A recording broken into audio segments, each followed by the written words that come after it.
Le récent décret du 12 novembre donne la priorité aux piétons. Selon le texte, tout conducteur est tenu de céder le passage aux piétons s'engageant sur la chaussée ou manifestant son intention de traverser.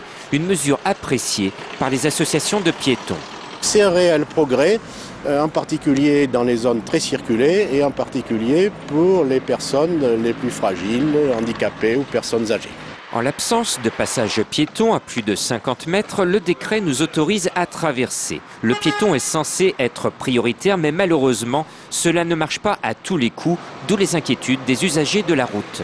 D'arrêter les voitures n'importe où, ça risque d'être dangereux, aussi bien pour le piéton que pour la voiture, parce que comme actuellement, tiens, c'est un bon exemple, avec la chaussée qui est mouillée, je m'amène et je fais comme ça, le gars ne pourra pas forcément s'arrêter. Il se jette sous les véhicules et du coup c'est très dangereux. Certaines associations d'automobilistes dénoncent un texte jugé flou sur la façon de traverser en dehors des passages piétons. Si jamais la voiture vous voit, elle vous évitera. Si elle ne vous voit pas, vous l'entrez dedans. Je pense qu'en termes d'aberration, on ne pouvait pas mieux trouver.